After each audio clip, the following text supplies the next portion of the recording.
Hello, everybody. I am Miles Taylor, one of the founders of Defiance.org, joining you here live from a garage in an undisclosed location. I'm sure there will be questions about the cats and the bears behind me in the chat. Maybe we'll get to that in a little bit. But most importantly, I want to welcome you to our weekly spotlight. If this is the first one that you have come to, which it could be because the organization was only started a month ago, every Wednesday at 5 p.m. Eastern, members and supporters of Defiance.org get together here for a conversation about the issues that are happening in the past week, specifically the threats to democracy, and also the missions that we're going to go on together to counter those threats. Because this organization was started after so many of you asked me the question, what can I do? And that was the burning question that kept me and my wife and my family and friends up all the time. What can we do? There are threats to democracy every day. The headlines are flooded with them. That is the whole purpose of this organization, is to answer that question for you, to bring you into the fold so that we can defy Trump together. So the other thing that I will say that I love about this program, and I hope you stay tuned for it, this is pro-democracy Oprah, okay?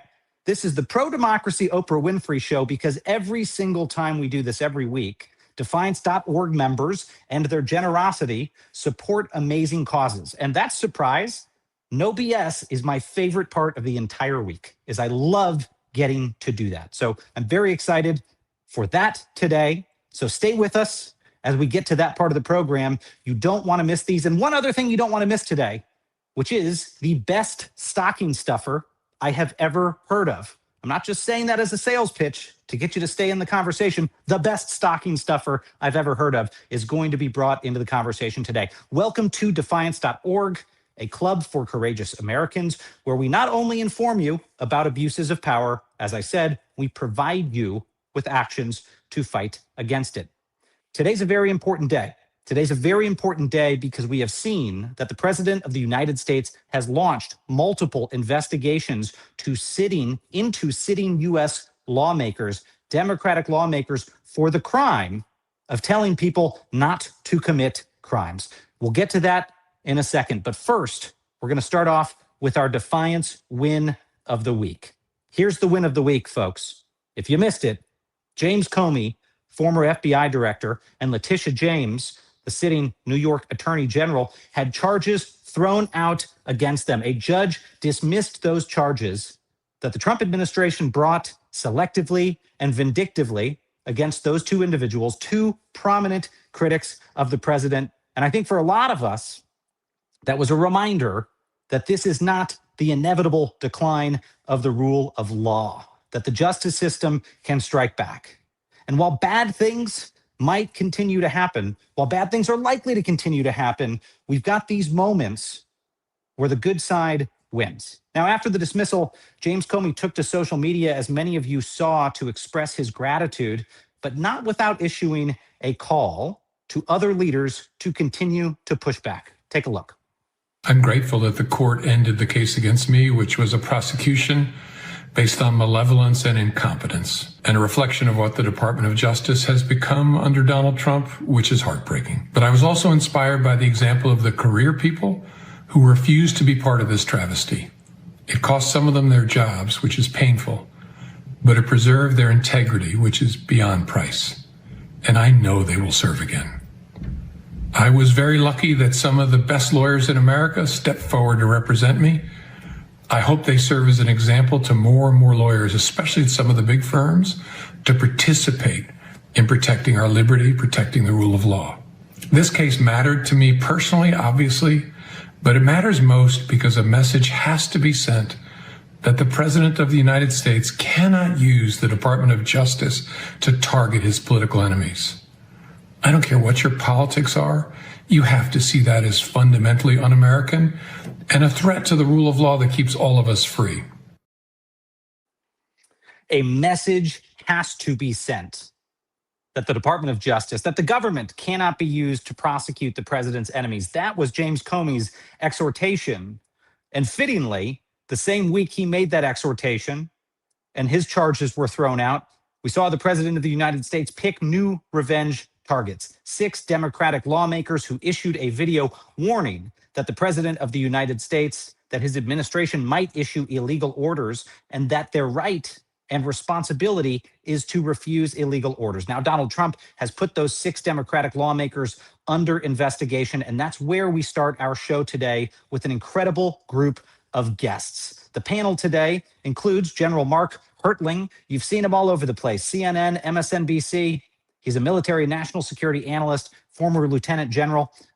Welcome, sir. It's great to have you here. We're also going to add into the chat Sue Gordon, the former deputy director of national intelligence in the first Trump administration. Sue, you are not in the chat at the moment, but we're going to get you back. My producer is telling me we lost you. Look, this happens on live TV, folks. We're going to add Charlie Sykes into the conversation, best-selling author of Lose Its Values and To the Contrary Substack. You know Charlie Sykes because he's also everywhere and absolutely fantastic, a true patriot. And speaking of patriotism, we'll bring into the conversation Amy McGrath, a former U.S. fighter pilot and United States Senate candidate in the state of Kentucky. Welcome, friends. And our producer will let us know when Sue Gordon is back to join us. But let's kick this off. General Hertling, I want to start with you.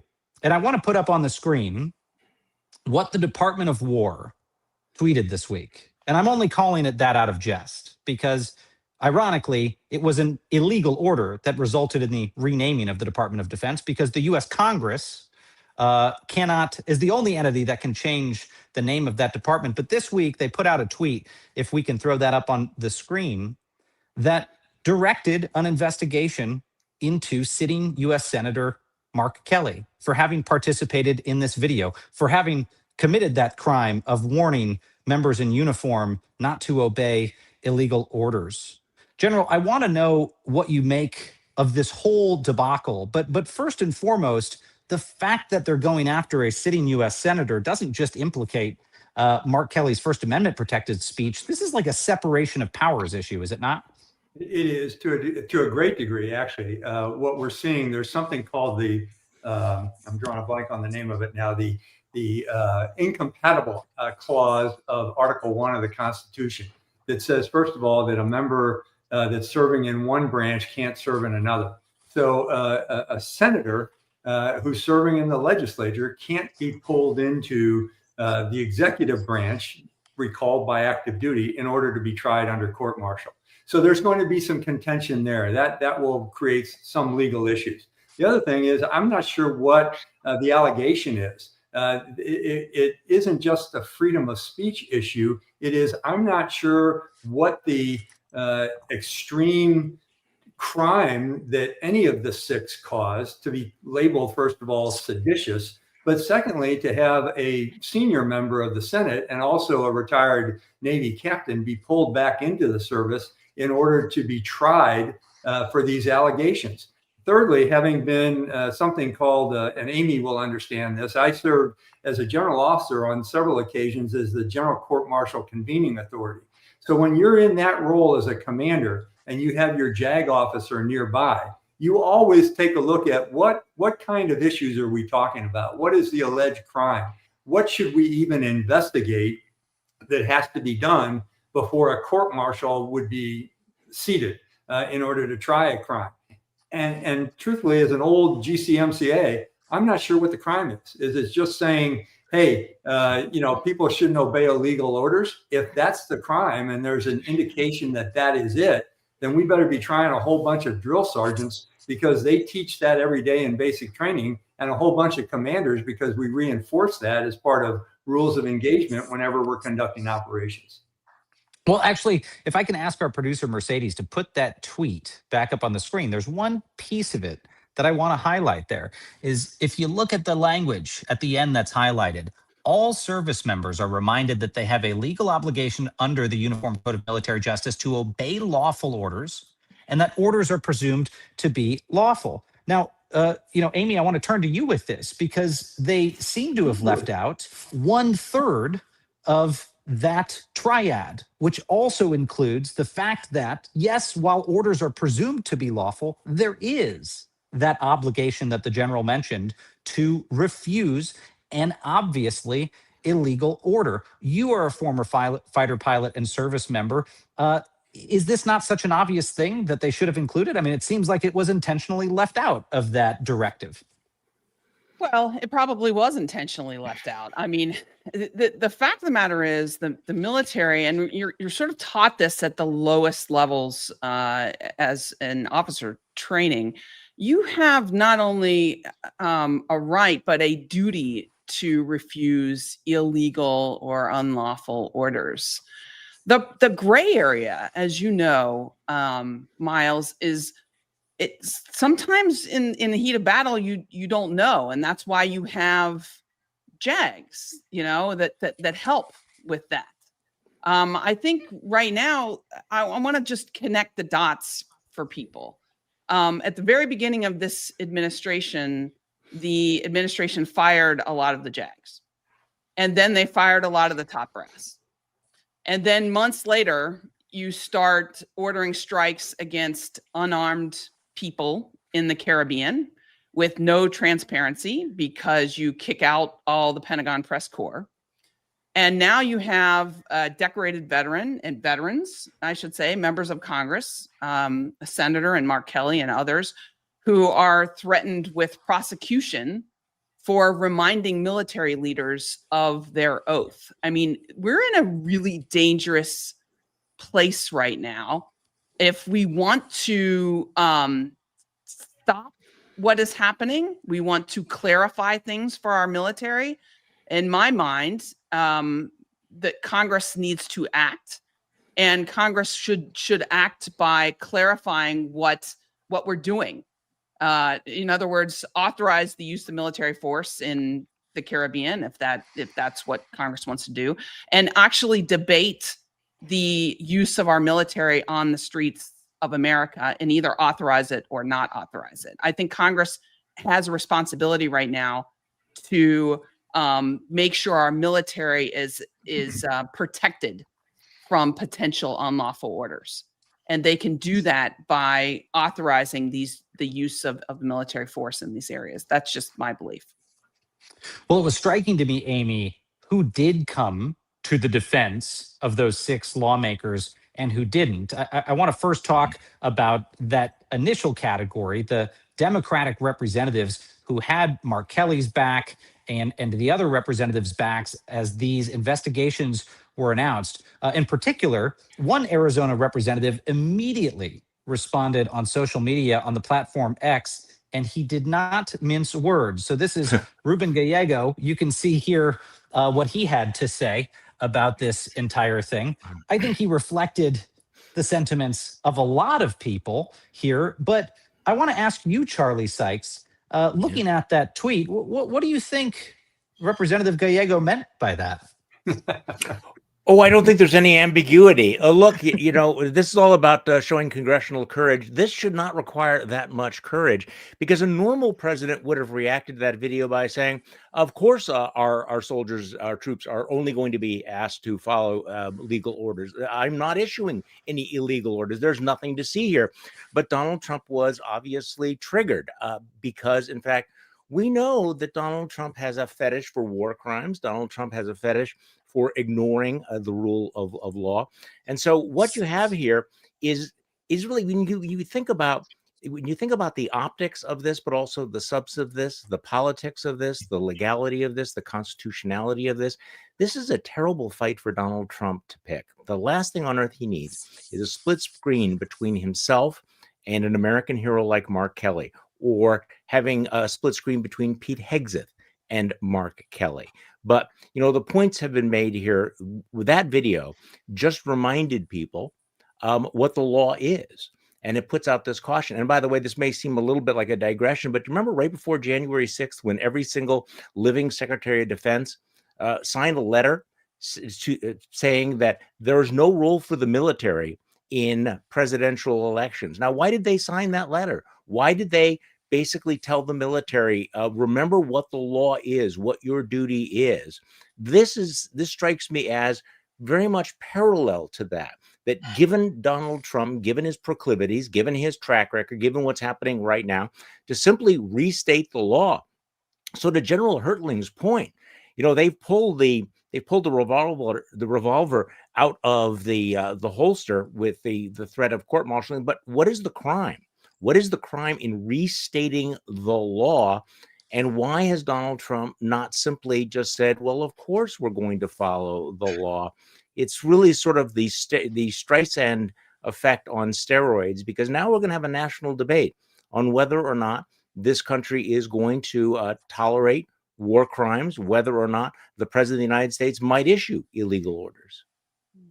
Well, Charlie, you said words that I can't ignore there, that the president of the United States has a war crime fetish. That would have been a pretty outlandish thing to say 10 years ago, Charlie, before you made your break with the Republican Party. But now it seems to be stating the obvious. And I want to throw that back over to you, to General Hertling, because in the wake of this debate, Republicans have been taunting Democrats and saying, well, name one illegal thing that the president has done. And I got to say, all the legal analysts out there have really stepped up to the plate, because they have summed up that in the course of the past 10 months, there have been literally hundreds of decisions from federal judges around the country, hundreds with an H, that have ruled that the administration has broken the law, and dozens of those decisions have been unconstitutional. A number of them have involved the use of military force. Just in the past week, we had a federal judge rule that the deployment of U.S. troops into Washington, D.C. was illegal.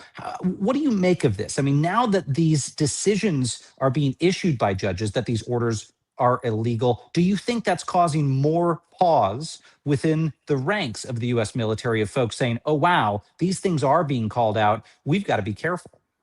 I think yes to both those questions, Miles. And here's the other thing I'll bring up. It's fascinating to me. You talked about the hundreds of things that bring up suspicion in terms of illegal orders that might be given. We also have straight out statements. Secretary Hegseth, to a group of 800 generals and senior enlisted, said rules of engagement aren't necessary. We're going to get rid of that kind of stuff. We depend too much on the JAGs, a group of people he called jag-offs in his book, which I found very offensive, because as a commander, my JAG, as Amy said a minute ago, is always there to help guide you through very difficult circumstances. But the other thing I'd say beyond that there's indicators that might be happening, just the very simple statement of the so-called seditious six of don't follow illegal orders. It doesn't necessarily mean that illegal orders are coming from the president. Whenever you're in combat operations, and we've seen, for example, if Sergeant McGrath tells Private Hertling after an operation, hey, those 3 prisoners over there, we can't take them back with us, so go shoot them there, Private. That's an illegal order too. It doesn't have to flow from the very top. And we have seen people in the last 20 years be court-martialed for those kinds of actions, when they should have, and they raised the specter of, well, I was just following the orders of my sergeant. Abu Ghraib. We have what's called the triangle of death, or the Black Heart scandal. And then, by the way, that same unit that was involved in the Black Heart scandal in Iraq was a sister unit to the unit that Secretary Hegseth was serving in, and they also got in trouble for toxic command climate. So perhaps maybe there's a linkage in that too, not just potentially what the president says or what orders come from the Secretary of Defense or what he tells people to ignore, like rules of engagement or the laws of land warfare. It's also other things. There's a connection to all of this as well. Well, and there's also, I would say, to all of that, General, a need for there to be unanimity across the political spectrum that we abide by the law. I mean, it's such a simplistic thing that's now up for debate, and yet there are so many congressional Republicans, people many of us in this conversation know personally or have served alongside, who are either being completely silent about this or taking the president's side of accusing these members of Congress of sedition for restating the law. And on Sunday, Senator Kelly pointed this out. I mean, he went on CBS, Face the Nation, and basically noted the deafening silence of his colleagues, despite the fact that he and his family are facing threats of political violence. Let's take a look. And I remember just weeks ago hearing from the president and other Republicans about the need to dial back the rhetoric after the tragic shooting of Charlie Kirk. When it comes to what happened to that? I mean, that was 2 months ago. Yeah. Where are they now? We've heard very little, basically crickets from Republicans in the United States Congress about what the president has said about hanging members of Congress. Amy, you are running for the United States Senate. If you were sitting in the chamber right now, if you get elected to that job, would you have been quiet in the face of something like this? Absolutely not. And I mean, I think that this is another example of Republican members of Congress simply being cowards. They are afraid of Donald Trump. They know what's right, but they don't have the ability, shall we say, okay, to stand up and say so. And I also think it's really important right now for people to understand that the military is responsible not only to the commander in chief, but also to Congress. That's why the military testifies in front of Congress, okay? And so Congress and Senator Kelly and all these other members who made this video, they are 100% in the bounds of their job of oversight, or just as American citizens, 100% in the bounds of free speech to be able to say something very simple. And what they said was the law. They stated the actual law, and it is not against the law to state the actual law. So it is ludicrous to say that Senator Kelly or any of these other Democratic veterans are somehow traitorous or are telling the military to disobey orders. That couldn't be further from the truth. So I think it's just, to me, it's absolute abhorrent that members of Congress on the Republican side aren't saying anything right now. Now, Charlie, I think rational folks know that these investigations are unlikely to go anywhere. The investigation into Senator Mark Kelly, there's a zillion reasons why it's likely to have zero consequences for him from a legal sense. The same thing with the FBI investigating these 6 members of Congress writ large for engaging in obvious free speech. But that doesn't mean that there isn't damage to democracy and the rule of law here, because as we all know, as we've all talked about, the process here is the punishment, the embarrassment, the legal fees, the frustration, the death threats more than anything. To you, what is the net effect of all of this? Well, okay, let's stick with that point, because this is really important, because the underlying strategy here, to the extent there is actually a strategy, is to intimidate. It is to bully. It is the classic authoritarian playbook of trying to threaten anyone who speaks out here. So in this particular case, though, I think it has the opposite effect, because you're not seeing Senator Kelly being intimidated. He is not backing off on all of this. And I think that he's calling them out. I also think, going back to something I said before, yes, I mean, Republicans are being cowardly. That's an old story. But the politics of this, may play out very, very differently. Now, it's going to be interesting to see how cynically the Trump administration tries to exploit the tragedy in Washington, D.C. today with the National Guard troops somehow linked to this.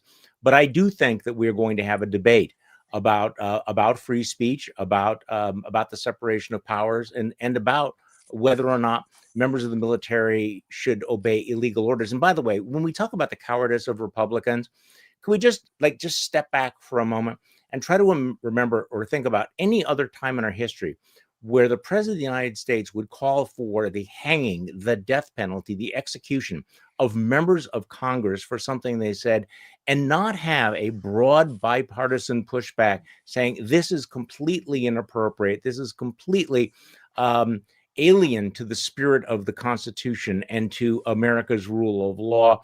And you would think that members of Congress who are starting to complain that they are being, treated like potted plants by the administration, might want to push back on something like this. Say, okay, we need to have civil disagreement. We heard about that in the wake of Charlie Kirk's assassination. But calling for the death penalty or launching these bogus investigations against sitting members of Congress is way, way beyond the pale. And that should not be a partisan issue. Well, Charlie and Mark and Amy, I'm so grateful for your time. We are at time here, but I will just say, Charlie, you made a really powerful point there at the end that feeds into the rest of this program, which is there is a positive trend line here. And at the beginning of this year, as people were in Donald Trump's crosshairs and pursued for investigations or targeted, a lot of them cowered, whether they were universities or law firms or individuals who were scared to fight back. Now, it seems almost every week as these happen, people are fighting back. They're engaging in lawsuits. They're going on TV. They're defending themselves. And that strikes me as something that's a consequence of there being strength in numbers. Now, one thing that I would hit as we're rounding out here, and my producer flagged something in the chat, which is that we have a breaking news story today about 2 National Guardsmen that were shot in Washington, D.C., and we don't know yet the motives of the shooter. We don't know what happened. But if, in fact, this is something that had any connection to political violence, I think it's exactly the type of episode that we need to do what Charlie just said: universally condemn. Not Democrats condemning if it was a Republican shooter, not Republicans condemning if it was a liberal shooter. Universally, we must condemn political violence, and we must push back against these things together. That's something that we have lost. Before I let you all go, why don't I go in reverse order to Charlie, Amy, and General Hertling? Please tell me what the thing is you're most looking forward to eating tomorrow. That's what I want to know. Charlie, what about you? Well, it's going to be turkey and the amazing stuffing that my wife always makes every single year. Okay, well, if you have extra, we're all making the request. If you could just mail that out, I'm sure stuffing there'll be no keeps extras. very well. Yeah. Amy, what about you? So my 11-year-old son on my phone found this YouTube recipe for sweet potatoes with lots of marshmallows and stuff, and he put it together like a science experiment. He did this today. It's upstairs, ready to go for tomorrow. So I can't wait to try it. We'll see. Some of us love that dish because we help turn it into a sweet potato pie for other people by just taking all the marshmallows. So you're doing a service for the other people. Mark, what about you? What are you most looking forward to? Yeah, well, I tell you, Miles, I wrote an article on the Bulwark today about Thanksgiving in the military. 40 years of going to dining facilities and mess halls and doing all those kind of things, both in combat and out. And for the past 50 years, I think my wife and I have never been alone on Thanksgiving. We are alone this year. And the thing I'm most looking forward to is not so much the dinner itself, but for, I think, the first time in my life, we'll actually have turkey sandwiches the next day while watching football and drinking beer. So that's what I'm really looking forward to. All right. Well, everyone around the country now is thinking, we hope you guys have the most amazing date night. That is fantastic to hear. I'm so glad to hear it. I'm sorry for her sake that she has to spend it with you. General Hertling, thank you for joining us. Amy McGrath, Charlie Sykes, you all are incredible. We appreciate your public service, your incisiveness, and we hope to stay in touch with you on all of this. Thanks, Miles. Happy Thanksgiving. Thank you, friends.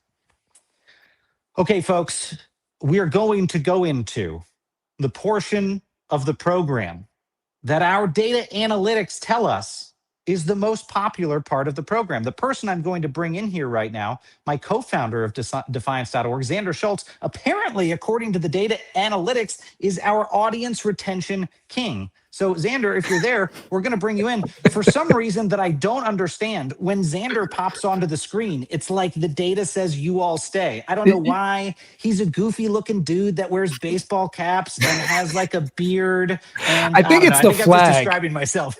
I think it's the flag. If you look at the background, you've got odd cats.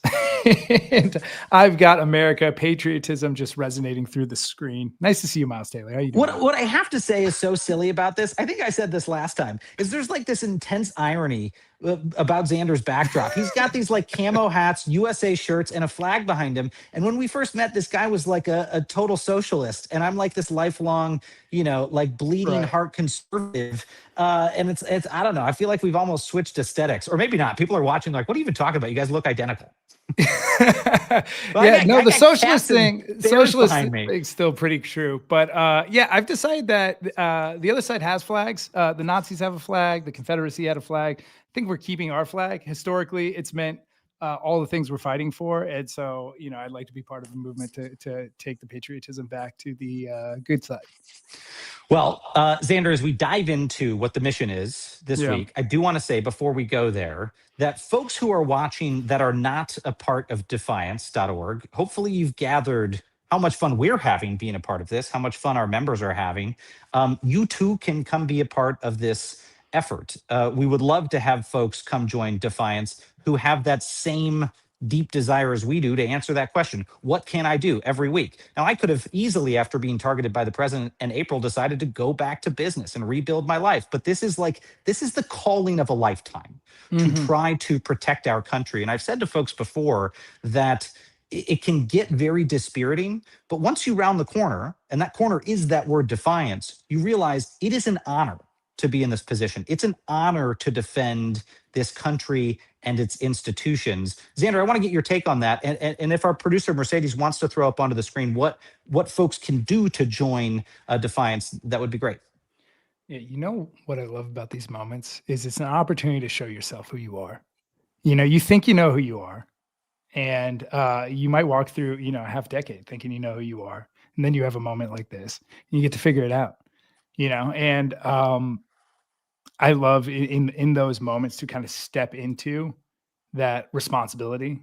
I feel, you know, I think about my grandpa digging foxholes through France and Germany, 1944 and 45, and the risks those guys took and how our risks we're taking pale in comparison in so many ways, and the responsibility to live up to that legacy. Yeah, so for me, it's sad, but in a weird way, it's exciting because you get to know who you are in these moments. And in this particular case, it's very cool because we get to be an extension of who so many people are, right? It's not just, you know, us, but the amount of people that are filing into this and saying, look, we want to be a force for good. We want to win in this moment. We want to be active. And so it's really inspiring. Well, and look, to that end, that's what people are reaching out to us about this week. Is they saw the news that we just talked about. They saw the assaults on members of Congress and the investigations, and they are saying to us, enough.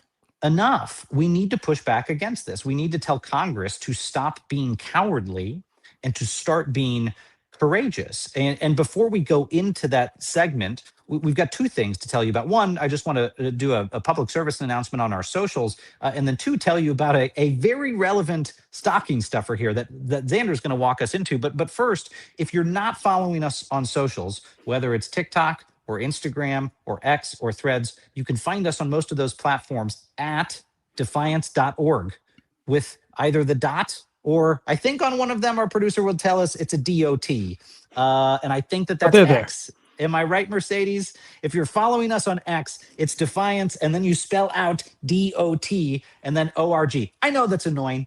We're going to say that all the time. And Instagram, apparently. But you can find us on defiance.org on most social media platforms. Follow us. And as you are out there taking actions, especially the actions we're going to talk about today, especially the actions we're going to talk about in moments, hashtag them Defiance. We want to start showing other people that it's okay to go out there and defy. So, Xander, tell me this. What is this fun, cheeky thing that folks get to potentially do for the holidays to speak up and make their voice heard by Congress? Yeah, well, this week is all about making sure Congress upholds the Constitution.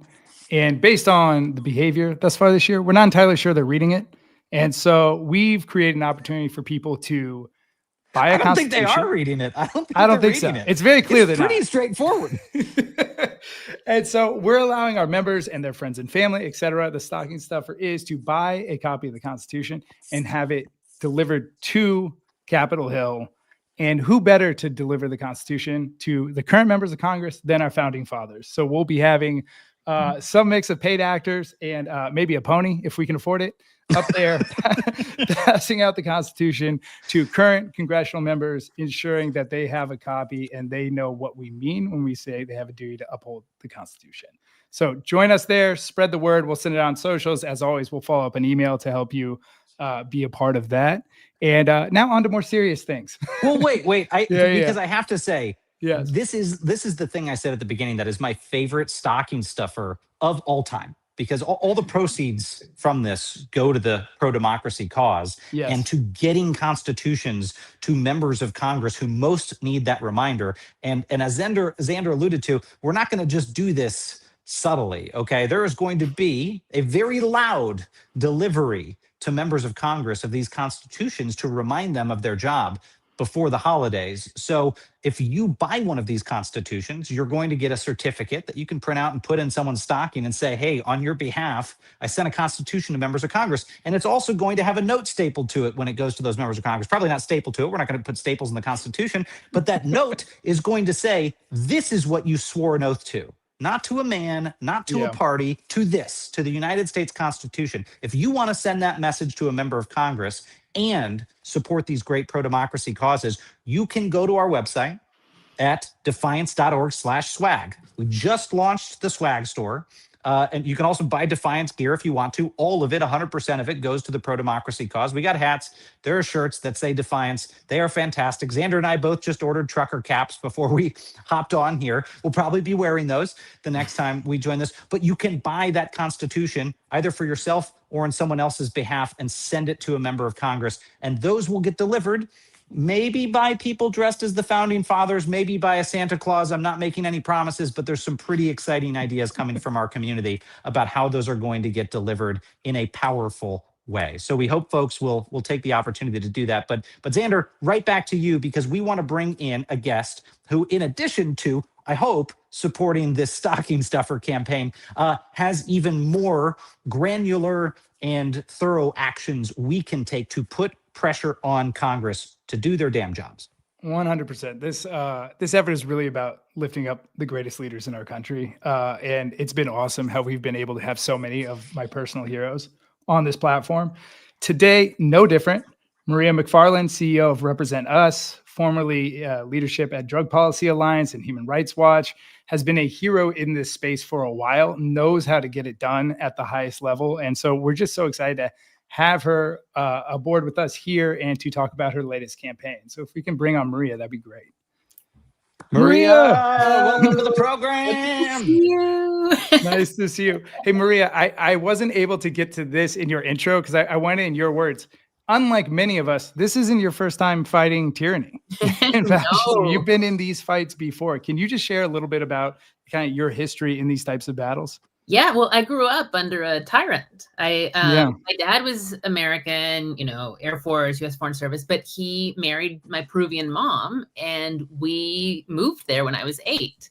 So I grew up under this president who was democratically elected, but then shut down Congress and took over and was incredibly corrupt. His name was Fujimori. And working in Peru before I left really made me want to do anti-autocracy, anti-corruption work as part of my career. And I went to law school here. And then eventually I was part of getting Fujimori extradited from Chile to Peru to face trial. And I was in the courtroom when he was convicted of crimes against humanity and corruption. So that was a big, inspiration for the rest of my career. But I've done this sort of work in Colombia, in the Middle East and North Africa, in Sri Lanka, other parts of the world. And I've done a ton of work in the US as well. These things are all connected. And what's happening in the United States is not new. Lots of countries have experience with it. Americans don't have that much experience with it. Because we have had this constitution for almost 250 years that is deeply embedded in society. Most Americans know about and care about freedom of expression, care about due process, care about the rule of law and the separation of powers and checks and balances. And we see that in the polling, even among Republicans to this day. And having an autocrat doing some of the things that we're seeing is actually incredibly un-American. So I'm confident that the collective action that we're starting to see glimmers of, will eventually be a really powerful force. Well, we're pulling for you to get your. Go ahead, Miles.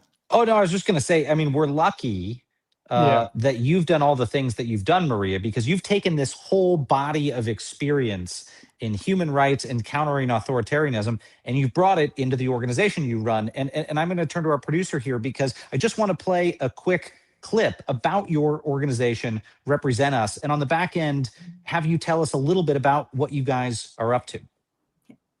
They're not supposed to do what the president says. They're supposed to do what you say. Well, look, Congress is extremely important because it's the first article of the Constitution.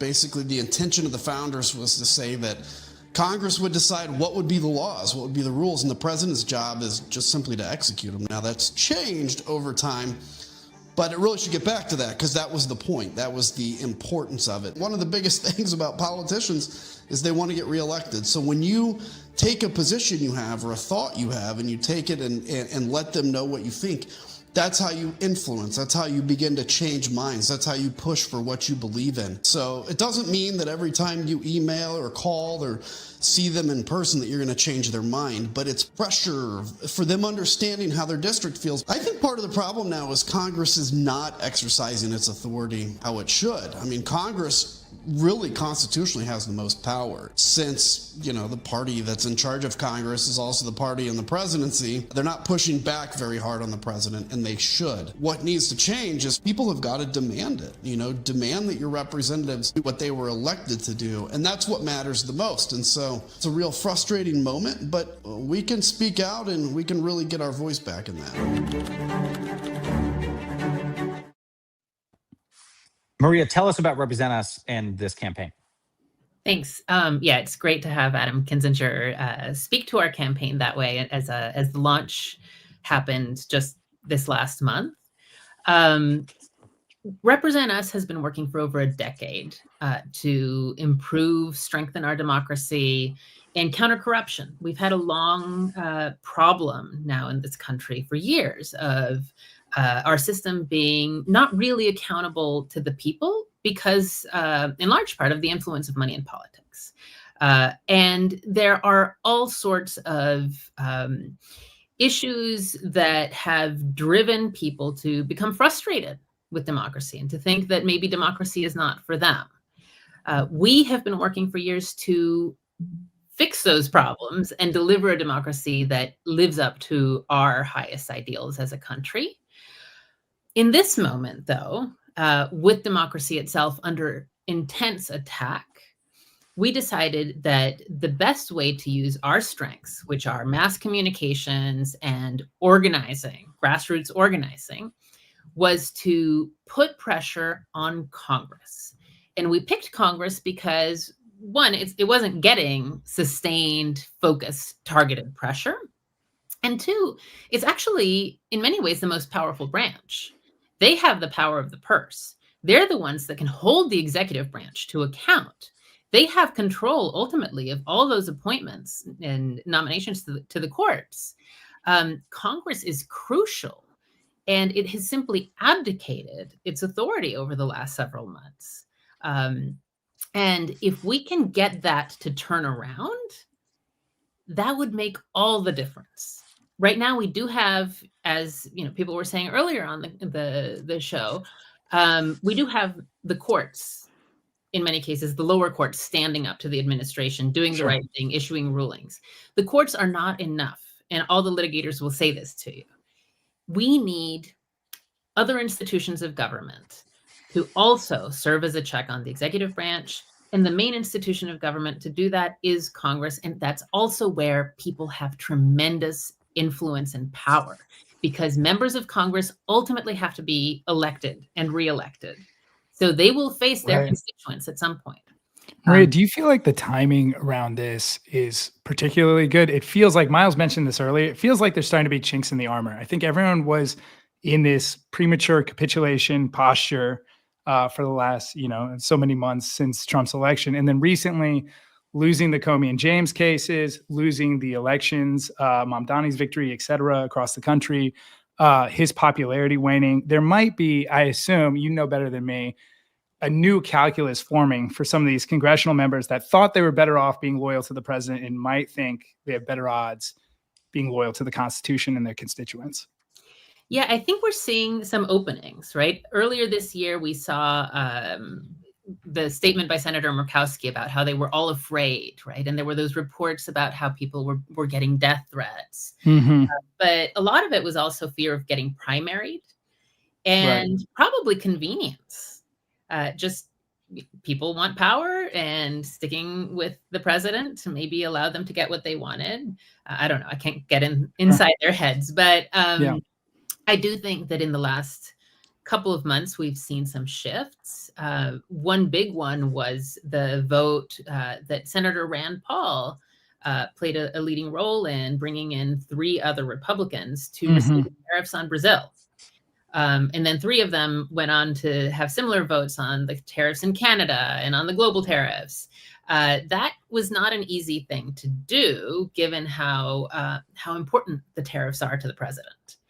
And I think the Epstein vote is another big example, right? Where you had these women stand up to the president, insist on doing that, apparently despite being dragged into the Situation Room for scolding. I don't know, but they stuck to their principles. And then you had all of Congress vote with them, and the president fold. That is a big shift. So I think we are at the beginning of some kind of adjustment to the power dynamics, but we need to seize that opportunity, and we need to make sure that we're putting pressure on members of Congress to stand up for the right things. Those examples that you give, Maria, were, I don't want to oversubscribe to the idea that it was congressional bravery, but their constituents, they heard from their constituents. And I mean, this gets to the heart of your campaign. And I want to put up a slide and just show folks this campaign, because that pressure can result in these changes. And when you guys launched the Congressional Courage Campaign, you've made it very, very easy for folks to be able to go get engaged and target their specific members of Congress. And I'm sure that folks can find this at represent.us at your site. That's where they can first sign up to join the campaign. But you also have this petition that if folks join the petition, which is going to members of Congress, it's telling them that it's time to act. It's time for them to uphold the Constitution. It's time for them to hold the executive branch accountable, that they can make sure that that goes to the people who need to hear it most. But it's not just sending that petition to them. You guys are getting even more specific. In light of the news this week, people are able to get involved with your campaign and say specific things like this: these investigations, the weaponization of DOJ, that is wrong. That is wrong. And yeah, you can see it right there on the screen. Tell Congress that DOJ is not a tool for revenge. I will tell you, as a recovering congressional staffer, the more you're hearing from folks, you keep these scorecards for your member of Congress. You keep scorecards of what people are calling in and writing in about. And I'm telling you, before members of Congress go down to the House floor for votes, and I was surprised by this when I first started to work on Capitol Hill, they'd say, what's the scorecard say on this issue and this issue? How many people have called in? They get nervous because they take that as a bellwether of whether or not they're going to suffer electoral challenges on a given issue. So this matters to have people mobilized, does it not? Yeah, absolutely, it matters. And I think you said it, Kinzinger said it before, Congress does listen to its constituents. Members of Congress also, midterms are coming up in a year. So this is going to feel more and more intense for members of the House, especially. So it's very important for them to hear from their constituents. And we try to make it easy. So you can sign the petition. That's a great starting place. Join our email list. We'll send you all sorts of other actions that you can take over time so that we're building up that drumbeat of pressure, and it's not just a one-off thing. And we'll also do local activities. So we're starting to build out in key districts that we think are likely to be more movable. And we want people, from across party lines, because this is not a left-right issue. This is an American issue. And we want people in red districts, blue districts, purple districts to join this and work together to make Congress do its job. Well, one group that is going to be joining it is the Defiance members. That's our big action for the week. Join the Congressional Courage Campaign from Represent Us. We'll be sending out an email. We'll be sending it out on our socials. Get involved, get your friends involved, and let's put this check in place. To your point, Maria, I don't even know if, Miles and I are starting this organization, if Congress was a reliable check in this moment, right? It's really kind of the king on the chessboard if you can get that back in place. And so we really appreciate your leadership in building and running this campaign. And to Miles' point, your experience in winning. We would love to see the winning streak continue. We're here to support you in your winning streak against tyranny. And we have one surprise for you before we let you go. Miles, I'll throw it to you, buddy.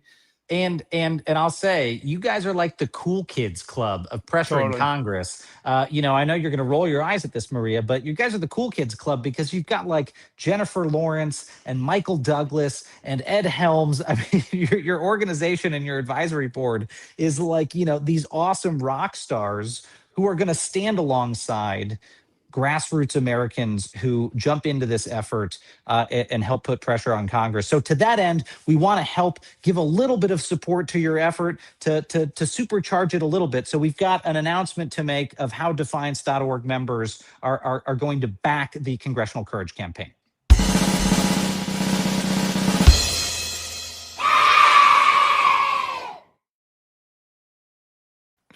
We are super excited to give this grant to Represent Us. You all are doing incredible work, Maria. We hope that helps get people more engaged, helps really reach those members of Congress, and more importantly, that we get folks throughout our membership and our movement to come join you all in these efforts to get Congress to do their jobs.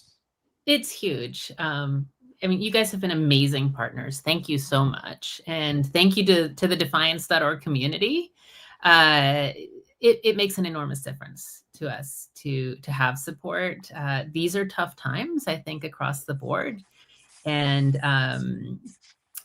knowing that we have your backing has made a huge difference in this last month, and really appreciate it. Thank you so much. Right on, Maria. We're in your corner. We're here for you. I'm sure this won't be the first time you're on with us. And I will say, Defiance.org members who are watching, if you feel extra inspired to support Represent Us, that's a starting point, that gift from our members. But please do, we encourage you to go check out Represent Us. Give to them if you can to help grow this campaign. It's going to make a huge difference. This is the action we need to be doing this week and in future weeks, is making sure Congress hears us loudly that we will not accept revenge campaigns and abuses of power like we have seen. So, Maria, I cannot thank you enough. Personally, professionally, you are a hero. You've done amazing work. Your organization is doing amazing work, and we can't wait to be more involved. You're such great friends. Thank you so much. Really appreciate it. Thank you, Maria, for joining us. That is the highlight of the week, Xander. I love doing that portion of I actually look program. forward to just the GIF. That's my highlight, is those 3 seconds of our semi-cringy explosion GIF. If people missed it the other week, we accidentally added a 0 2 weeks ago onto it. And so we awarded $25,000, but it looked like $250,000. So we almost bankrupt ourselves. No. We want to give $250,000, but the club is very new and it's very small. We'll get there. As it's growing. But look, I'll just say to the folks that are watching right now, to the folks that watch the replay, this is what it's all about, guys. We have a tiny, tiny little team here. You're seeing 2/3 of it on the screen, and then you're not seeing our producer. That's it. This is a lean little tiny team, so we can go direct this firepower to the organizations that are doing amazing work on the ground. Every week, we're going to surface these different activations. And Xander, because we're going into Thanksgiving, we don't want to lose sight of what our mission was the other week that we announced to our audience, which they should be remembering this week because it's relevant. Tell us a little bit about that. We're heading into Black Friday weekend, which means it is time for the We Ain't Buying It campaign. As you remember from a couple weeks ago, if you were with us, Latasha Brown was on with us to talk about the We Ain't Buying It campaign, which is a boycott of Home Depot, Target, and Amazon for different reasons each over this holiday weekend. To make it easy for folks, we actually created a Chrome extension. Let me share my screen real quick. Well, and as you're doing that Chrome extension, Xander, I mean, Yeah. the reason that We Ain't Buying It picked out those organizations is they picked out 3 major companies that have capitulated to the administration in ways that are causing further capitulation among other companies. We need companies to stand up to autocracy right now, not to capitulate and seek favor with the administration. And so the whole purpose of this campaign is to send an economic message, just like consumers sent a message to Disney when Disney capitulated and sent Jimmy Kimmel off of the airwaves at ABC. Correct. And if you use Google Chrome and you go to the Chrome extension store, you can get our Big Beautiful Boycott Bot, which allows you to block any website of your choice. If you're following Me and Buying It, it is Amazon.com, HomeDepot.com, and Target.com. And when you load up the site, you'll see a new anti-authoritarian joke every time. For me, what I've learned since using this is apparently I should have been blocking Amazon a long time ago, even before they capitulated to fascism, because I've saved an incredible amount of money no longer going to that site. Even better if you can break their, capitulation to fascism, and you can stay disciplined over the holiday season. I know I needed it. Boycotts are good. Habits are hard to break. So we put that there. We'll share that link via email on our socials, etc. If you want to download it, share it with your friends to help you in your boycott discipline. It's there for you. And if you've never used a Chrome extension, this basically, Xander, just allows people to auto block those websites. So they're not slipping on Black Friday and saying, you know what, I better go order 5 TVs from Amazon. And it keeps them consistent with this effort. Yeah, you can unblock companies anytime, but that helps avoid the temptation of going and checking out their deals. Sure. And last thing I'll say before we go, next week, it's our first monthly member meeting. And so this is going to be more participatory than our weekly meetings. We're going to have our grantees back on, some of our grantees back on to talk about their work since we provide them some support, how the actions have gone. We're going to be talking about what issues we should be taking on as a club over the next month and taking that feedback into account and trying to make this a space that is responsive to our members and just being, caretakers to you in the ways you want to step up into this fight. And so please join us if you can at our first monthly member gathering. Yeah, and I'll say, look, as you're going into Thanksgiving, folks, you have something to brag about at the Thanksgiving table. Yeah. It doesn't matter what your membership fee is. It doesn't matter if you're doing $1 a month or $1,000 a month.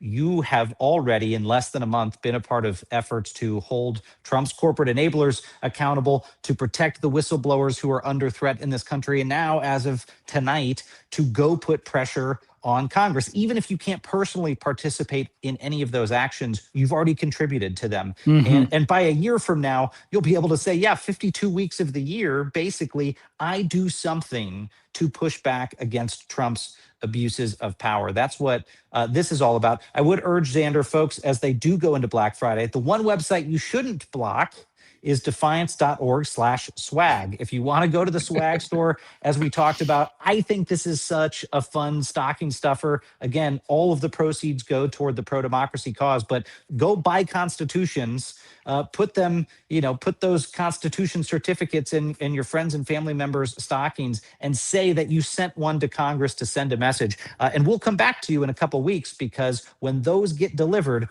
believe me, you're going to hear about it. You're going to read about it. You want to say that you were a part of it. And hopefully on Christmas Day or whatever holiday you're celebrating, you can say to folks, I sent one of those, or maybe you sent 20 of those constitutions that got delivered to make sure that we remind those folks what their job is. And in the process of doing it, you get to support a really, really great cause. All right, folks. I think that's it. Miles, you got anything?